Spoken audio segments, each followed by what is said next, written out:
everyone, it's me Anjali from Self Improvement with Anjali। तो guys आज जो ये टॉपिक है ये बहुत ज़्यादा इम्पॉर्टेंट है और हमारे जैसी कई ऐसी लेडीज़ हैं जो ये प्रॉब्लम से करंटली जूझ रही हैं या फिर उनके दिमाग में ये चलता रहता है, बहुत सारे कन्फ्यूजन्स चल रहे रहते हैं।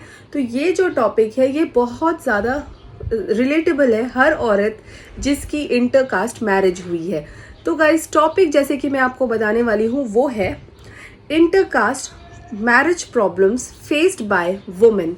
यस गाइस, इंटरकास्ट मैरिज देखो आजकल बहुत कॉमन हो गया है, हर किसी का ऑलमोस्ट इंटरकास्ट मैरिज ही होता है। तो सपोज आप एक्स कम्युनिटी के हो, आपकी शादी वाई कम्युनिटी में हो गई, ठीक है। तो अभी आपका जो कल्चरल नॉर्म्स था, सब कुछ था, बिल्कुल अलग था। जिस जगह पे आप शादी करके गए वहां पे सब कुछ चीजें एकदम से अलग हो गई या बदल गई, ठीक है। तो इसकी वजह से लड़कियों को खास तौर से काफी ज्यादा प्रॉब्लम्स और दिक्कतों का सामना करना पड़ता है। तो आज बात करेंगे ऐसी 5 रीजंस जिसके वजह से इंटरकास्ट मैरिज में ये सारी प्रॉब्लम्स सब लड़कियों को देखनी पड़ती हैं। और अगर वो ये प्रॉब्लम्स के बारे में जान गई तो वो कुछ ना कुछ करके अपना एडजस्टमेंट एंड बाकी सारी चीजें समझ कर दे कैन एक्ट अकॉर्डिंगली, ठीक है। तो चलिए बात करते हैं सबसे पहले प्रॉब्लम की जो एक वुमेन को फेस करनी पड़ती है आफ्टर इंटरकास्ट मैरिज, वो है फैमिली एक्सेप्टेंस। यस गाइज, ये एक बहुत ही इंपॉर्टेंट पॉइंट है क्योंकि बहुत सारे फैमिली लोग लव मैरिज अलाउ कर देते हैं। बहुत सारे ऐसे भी फैमिलीज हैं अभी भी जो लव मैरिज को स्टार्टिंग में एक्सेप्ट नहीं कर पाते, उनके मन में थोड़ा सा कश्मकश चल रहा होता है, मतलब मन से नहीं मानते हैं। वो कुछ टाइम के बाद ग्रेजुअली वो मान जाएंगे, बट स्टार्टिंग में ये प्रॉब्लम उनको फैमिली एक्सेप्टेंस वाली आती है। दूसरा है कल्चरल डिफरेंस। मान लीजिए मैं नॉन वेजिटेरियन हूँ, जहाँ शादी हुई वो वेजिटेरियन है, या मैं वेजिटेरियन हूँ, जहाँ शादी हुई वो नॉन वेजिटेरियन है। तो यहाँ पे हो गया culture misfit based on your food staying, सारा कुछ कल्चर नॉर्म्स अलग हो गया, सारा caste culture creed everything has मतलब चेंज्ड। तो ये भी एक बहुत बड़ा प्रॉब्लम का कारण बनता है, जिससे गर्ल्स को बहुत ज़्यादा दिक्कत हो जाती है एडजस्टमेंट के लिए। तीसरा प्रॉब्लम जो है जो उन्हें फेस करना पड़ता है वो है इमोशनल स्ट्रेस। इमोशनल स्ट्रेस क्यों हो जाता है उनको? बिकॉज वो एक अलग कल्चर में, अलग परिवार में पले बड़े हैं, उनका वैल्यूज अलग था, उनके फैमिली के कल्चर्स अलग थे, उनका इमोशनल जो चीज़ें हैं आसपास को लेकर वो अलग था। अचानक से जिस फैमिली में शादी हो गया उनका वैल्यू पूरा अलग है, वहाँ पे अलग अलग चीज़ें मानी जाती हैं जो पहले वाले फैमिली में नहीं मानी जाती थी, या उनका अलग कुछ मानना था, इनका कुछ अलग मानना है। तो इसमें क्या होता है ना, जो लड़की होती है वो फंस के रह जाती है, बिकॉज वो बहुत इरिटेट हो रही होती है।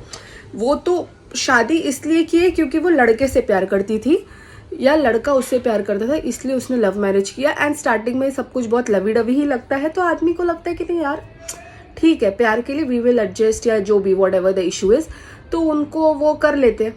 लेकिन करने के बाद क्या होता है कि जो लड़का होता है यहाँ पे उसका बहुत बड़ा इंपॉर्टेंट रोल होता है, क्योंकि उसे बहुत ज़्यादा सपोर्टिव बनना पड़ता है अपनी वाइफ के लिए। बिकॉज वो जितना अच्छे से सपोर्टिव रहेगा, टैकल कर पाएगा, उतना ही ज़्यादा वाइफ खुश रह पाएगी, तो लड़कियाँ खुश रह पाएगी, वो समझ लो। तो इसकी वजह से ये वाली प्रॉब्लम इमोशनल इम्बैलेंस और स्ट्रेस लड़कियों को आ जाता है।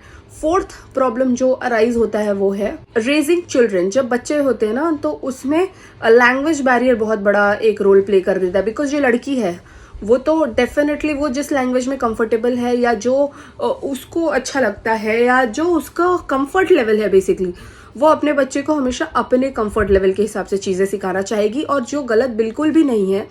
क्योंकि जब एक बच्चा छोटा होता है वो एक मिट्टी की तरह होता है, आप इसको जैसे मोल्ड करोगे वो वैसा बनता है। तो अगर एक लड़की जो जिसका खुद का बच्चा है, फर्स्ट प्रायोरिटी तो मम्मी ही है ना उसकी, तो जो मम्मी अगर अपने बच्चे को रेस कर रही है तो वो जिस लैंग्वेज में कंफर्टेबल है, जिस चीज़ में वो अपने बच्चे को जिस तरह का अपब्रिंगिंग देना चाहती है, तो वो तो उसी तरह का देगी। लेकिन उसमें बीच बीच में फैमिली का इन्फ्लुएंस आ जाता है कि नहीं ऐसे सिखाओ, वैसे सिखाओ, ये करो वो करो।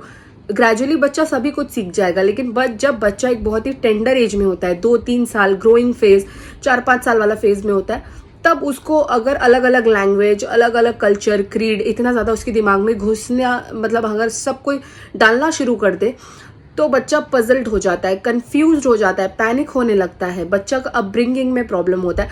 तो ये चीज़ हमेशा ध्यान देनी चाहिए कि जो मम्मी है, जो अपने हिसाब से जो अपने बच्चे को जो मम्मी और पापा जिस तरह का कल्चर देना चाहते हैं उस हिसाब से बच्चे को अपब्रिंगिंग किया जाए, ना कि फैमिली इन्फ्लुएंस की वजह से बच्चा का अपब्रिंगिंग हो, बिकॉज इससे बच्चा काफ़ी ज़्यादा कंफ्यूज होने लगता है और उसको ग्रोथ ईयर्स जो उसका होता है वो बहुत ज़्यादा कंफ्यूजन में बीतता है because of culture difference and language problem. ठीक है, अब बढ़ते हैं fifth and the most important point पे, और वो है कॉन्स्टेंट फाइट्स। क्या होता है कि जो लड़की है वो अपना कल्चर एंड क्रीड फॉलो करना पसंद करती है और जो फैमिली है वो उसको अपना कल्चर देने का कोशिश करते हैं। तो गाइज देखो, इसकी वजह से कॉन्स्टेंट फाइट होता है। ठीक है, तो बेटर ये होता है कि जो जिस तरीके का है उसको अपना जिंदगी उस तरीके से जीने दिया जाए, बिकॉज अगर आप किसी को कोई भी चीज़ फोर्सफुली करते हो तो वो मन से कभी भी नहीं आता है।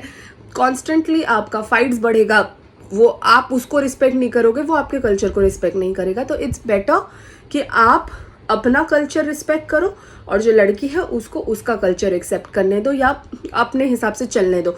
इससे क्या होता है, लॉन्ग टर्म में फाइट्स कम हो जाते हैं, दोनों एक दूसरे को आगे जाके एक्सेप्टेंस भी कर लेते हैं। लेकिन अगर आप किसी के ऊपर कोई चीज़ थोपने की कोशिश करोगे तो कोई भी उस चीज़ को नहीं लेगा।